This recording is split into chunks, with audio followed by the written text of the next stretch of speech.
नमस्कार दोस्तों, मेरा नाम है जगदीश और आप देख रहे हैं रिवाइवलिस्ट। दोस्तों, आज के इस वीडियो में मैं गीता के चौथे अध्याय को शुरू करने जा रहा हूं, जिसका नाम है ज्ञान कर्म संन्यास योग। अगर आपने अभी तक गीता के पहले अध्याय नहीं पढ़े हैं या नहीं देखे हैं तो पहले आप उनको देख लीजिए, उसके बाद ही आप इस वीडियो को शुरू कीजिएगा ताकि आपको सारी बातें समझ में आए। तो चलिए शुरू करते हैं गीता के चौथे अध्याय के पहले श्लोक से। श्री भगवान उवाच इमं विवस्वते योगम प्रोक्तवान हम व्ययम विवस्वान मनवे प्राह मनुरिक्षिवा कवे ब्रवीत। श्लोक में श्री कृष्ण कहते हैं, मैंने इस शाश्वत ज्ञान योग का उपदेश सूर्यदेव ने मनु को और मनु ने इसका उपदेश इक्ष्वाकु को दिया। एवं परंपरा प्राप्त में इमं राजर्षयो विदुः सह कालनेह महता योगो नष्टः परंतप। श्री कृष्ण आगे कहते हैं, हे शत्रुओं के दमन करता, इस प्रकार राज ऋषियों ने सद्गुरु परंपरा पद्धति द्वारा ज्ञान योग की विद्या प्राप्त की, किंतु अनंत युगों के साथ यह विज्ञान संसार से लुप्त हो गया, ऐसा प्रतीत होता है। स एवायं मया तेध योगः प्रोक्तः पुरातनः भक्तो असि मे सखा चेति रहस्यम हेतुदुत्तमम्। श्री कृष्ण कहते हैं, उसी प्राचीन गुण योग ज्ञान को आज मैं तुम्हारे सामने प्रकट कर रहा हूँ, क्योंकि तुम मेरे मित्र एवं मेरे भक्त हो, इसलिए तुम इस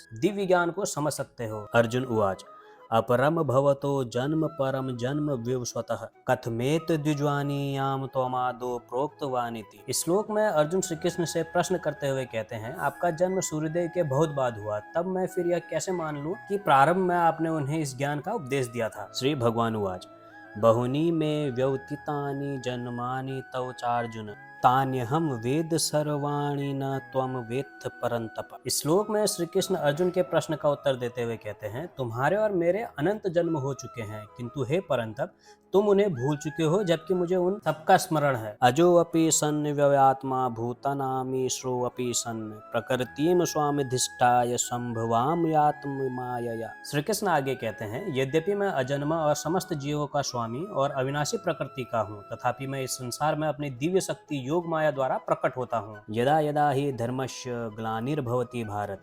अभ्युत्थानम धर्मस्य तदात्ममानम सृजाम्यहम्। इस श्लोक में श्री कृष्ण कहते हैं, जब जब धरती पर धर्म का पतन और अधर्म में वृद्धि होती है, तब उस समय मैं पृथ्वी पर अवतार लेता हूँ। परित्राणाय साधुनाम विनाशाय च दुष्कृताम धर्म संस्थापनार्थाय संभवामि युगे युगे। श्लोक में श्री कृष्ण कहते हैं, भक्तों का उद्धार और दुष्टों का विनाश करने और धर्म की मर्यादा पुनः स्थापित करने के लिए मैं प्रत्येक युग में प्रकट होता हूँ। जन्म कर्म च में दिव्यमेवं यो वेत्ति तत्वतः तकत्वा देहम पुनर्जन्म नैति मामेति सो अर्जुन। श्लोक में श्री कृष्ण अर्जुन से कहते हैं, हे अर्जुन, जो मेरे जन्म एवं कर्मों की दिव्य प्रकृति को जानते हैं, वे शरीर छोड़ने पर संसार में पुनः जन्म नहीं लेते, अपितु मेरे नित्य ध्यान को प्राप्त करते हैं। वितराग भय क्रोधा मनमया माम उपाश्रिता बहवो ज्ञान तपसा पूता मदभाव मागता। श्लोक में श्री कृष्ण आगे कहते हैं, आसक्ति भय और क्रोध से मुक्त होकर पूर्ण रूप से मुझ में तल्लीन हो मेरी शरण ग्रहण कर भूतकाल में अनेक लोग मेरे ज्ञान से पवित्र हो चुके हैं और इस प्रकार से उन्होंने मेरा दिव्य प्रेम प्राप्त किया है। दोस्तों, इन श्लोकों से हमें यह समझ है कि ज्ञान ही जीवन का मार्गदर्शक है। ज्ञान को प्राप्त करना और उसे समझना आवश्यक है, क्योंकि यह हमें जीवन में सही और गलत में भेद करने में मदद करता है। दोस्तों, हमें अपने ज्ञान को बढ़ाने के लिए एक योग्य गुरु की आवश्यकता होती है, और जब हम उस गुरु के मार्गदर्शन पर चलते हैं तो हमें जीवन के असली अर्थ को समझ पाते हैं और सांसारिक बंधनों से मुक्त हो जाते हैं। श्लोकों में श्री कृष्ण यह भी बताते हैं कि जब जब धर्म की हानि होती है, तब वह स्वयं प्रकट होते हैं और अन्याय का अंत करते हैं।